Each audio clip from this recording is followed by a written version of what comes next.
Good morning students. विगत कक्षा में मैंने आपको सोवियत संघ के विघटन के कौन कौन से कारण रहे, इन सभी कारणों के बारे में विस्तार से चर्चा की थी, जिसमें हमने 7 बिंदुओं पर चर्चा की। और इसके बाद अब आपको सोवियत संघ के विघटन के प्रभाव क्या हुए या उसके परिणाम क्या निकल के सामने आए। तो स्टूडेंट्स, चर्चा करते हैं। सोवियत संघ के विघटन का देश और दुनिया पर गंभीर प्रभाव पड़ा। विश्व में अनेक ऐसी समस्याएं थीं उस समय जिसके मूल में सोवियत संघ था। एक समस्या सोवियत संघ भी उसमें मूल में मुख्य समस्या थी। अंतर्राष्ट्रीय राजनीति को इस विघटन ने गंभीर रूप से प्रभावित किया। इसका जो देश और दुनिया पर प्रभाव पड़ा, गंभीर प्रभाव पड़ा, उसको हम अग्रानुसार बिंदुओं के माध्यम से समझ सकते हैं।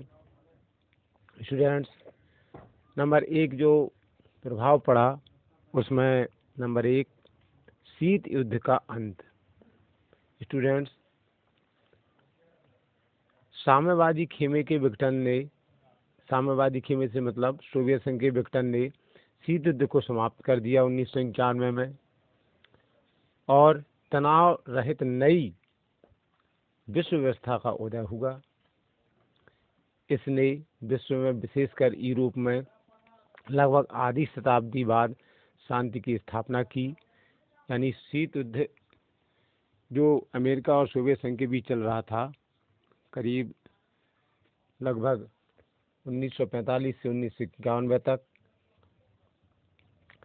इसके विघटन के साथ ही शीत युद्ध का भी अंत हुआ और इस प्रकार से पूरे विश्व में शांति स्थापित हुई।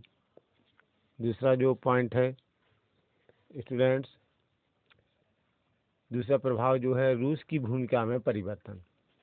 साम्यवादी गुट के बिखराव से रूस का अंतर्राष्ट्रीय वजन, या वजन से तात्पर्य उसकी जो वजन से तात्पर्य उसकी जो पैठ थी या उसकी जो साख थी, कम हुई। उसकी महाशक्ति की पदवी का पराभव हुआ। इसने रूस की बीमार और जर्जर होती अर्थव्यवस्था को उजागर कर दिया था। ये 2 पॉइंट सामने आए थे विघटन के साथ ही रूस के, तीसरा सोवियत संघ के। तीसरा पॉइंट जो है साम्यवाद का पराभव। साम्यवादी गुट के बिखराव से साम्यवाद का पराभव प्रारंभ हुआ।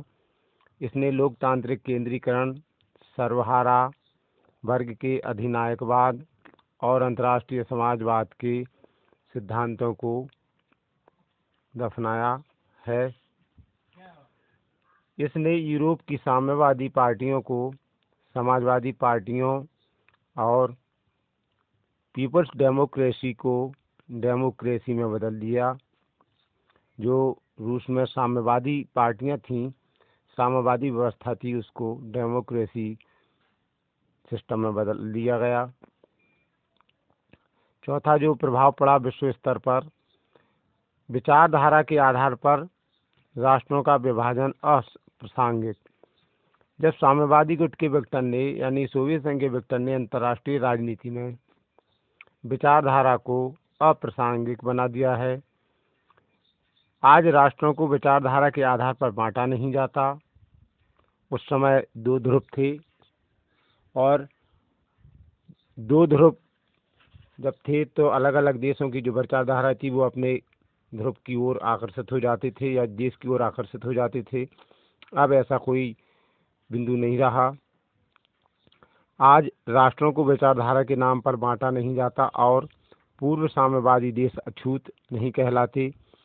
रूस, अमेरिका, चीन आर्थिक संबंधों के आधार पर एक दूसरे के निकट रहे हैं।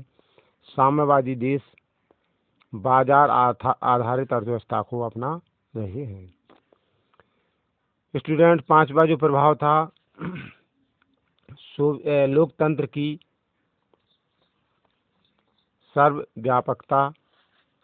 साम्यवादी गुट के विघटन ने लोकतंत्र को एक सर्वश्रेष्ठ शासन प्रणाली ही प्रमाणित नहीं किया, बल्कि उसकी सर्वव्यापकता को भी स्थापित कर दिया,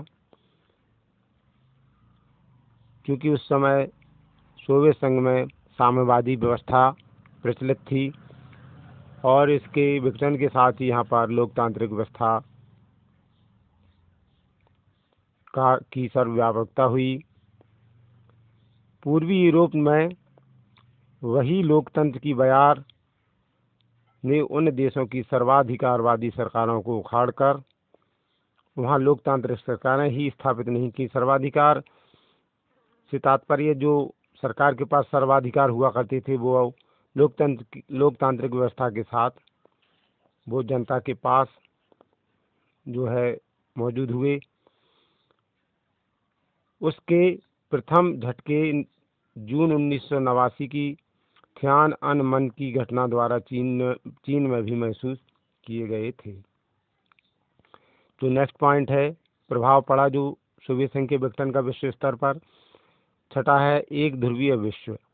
ये स्वाभाविक है, बार बार कहते हैं, दो ध्रुव थे द्वितीय विश्व युद्ध के बाद और सोवियत संघ के विघटन के बाद 1991 में एक ध्रुवीय राजनीति बन के तैयार हुई पूरे विश्व पटल पर। साम्यवादी गुट के बिखराव के बाद अमेरिका विश्व की एकमात्र महाशक्ति है। वह विश्व का एकमात्र पुलिसमैन या महानायक या सुपरस्टार कहा जाएगा या सुपर पावर। उसकी कोई बराबरी नहीं कर सकता, उसका कोई प्रतिद्वंदी भी नहीं है, उसे कोई चुनौती भी नहीं दे सकता। वह प्रत्यक्ष या परोक्ष हस्तक्षेप द्वारा किसी क्षेत्र के संतुलन को बना या बिगाड़ सकता है। उसके पास परमाणु अस्त्रों की प्रचंड शक्ति ही नहीं अपितु आर्थिक क्षमता भी अत्यधिक है। वह राष्ट्रों पर दबाव डालने की स्थिति में रहता है हमेशा। संयुक्त राष्ट्र संघ की ही नहीं, विश्व बैंक और अंतर्राष्ट्रीय मुद्रा कोष जैसी संस्थाएं भी उसकी मुट्ठी में हैं। सातवां जो परिणाम प्रभाव आया, परमाणु हथियारों से संबंधित चिंता। सोवियत संघ के बिखराव के बाद 4 गणराज्य रूस, यूक्रेन, बेलारूस तथा कजाकिस्तान के हाथ में परमाणु हथियार आ गए, जिससे वह यह चिंता उत्पन्न हुई कि बदले परिप्रेक्ष्य में क्या ये गणराज्य परमाणु हथियारों की समुचित सुरक्षा कर पाएंगे या नहीं। ये बहुत चिंता का विषय बना उस समय जब रूस का विघटन हुआ।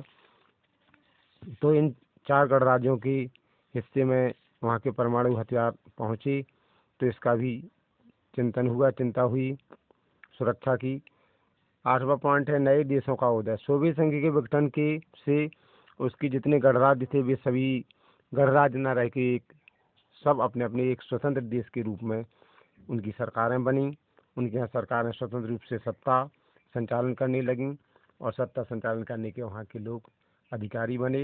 इस प्रकार से गणराज्यों के स्वतंत्र होने से नए देशों का आगाज हुआ। नंबर 9 गणराज्यों पर प्रभाव। सोवियत संघ के विघटन के कारण जो राज्य बने उनकी आर्थिक तथा राजनीतिक व्यवस्था कमजोर हो गई। यहाँ की अधिकांश कंपनियों को प्राइवेट कंपनियों को बेच दिया गया, इसलिए इसे इतिहास की सबसे बड़ी गराज सेल भी कहा जाता है। विश्व बैंक तथा अंतर्राष्ट्रीय मुद्रा कोष द्वारा सुधार के रूप में शॉक थेरेपी मॉडल को लागू किया गया। स्टूडेंट्स नेक्स्ट टाइम जब भी क्लास में आएंगे तो शॉक थेरेपी वर्ड जो आया ये क्या है इसको अपन विस्तृत चर्चा करने जा रहे हैं अगली कक्षा में, तो उसमें चर्चा करेंगे शॉक थेरेपी। 10वां जो पॉइंट है समाजवादी राज्यों की एकता की समाप्ति। सोवियत संघ के विघटन के परिणाम स्वरूप समाजवादी देशों की एकता समाप्त हो गई। इसके परिणाम स्वरूप तजाकिस्तान में हिंसात्मक अलगाववादी आंदोलन चले। तजाकिस्तान 10 वर्षों तक गृह युद्ध की आग में जलता रहा। यूगोस्लाविया कई छोटे छोटे टुकड़ों में बंट गया। रूस की शक्ति का ह्रास हुआ या अंत हुआ।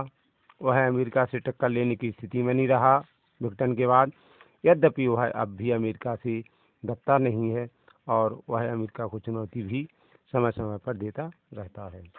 तो स्टूडेंट सोवियत संघ के विघटन के कारण, और इसके बाद आज हमने सोवियत संघ के विघटन के कारण क्या प्रभाव हुए, विघटन हुआ जब उसका क्या विश्व पटल पर प्रभाव पड़ा, मैंने ये 9-10 बिंदुओं के माध्यम से आपको बताया।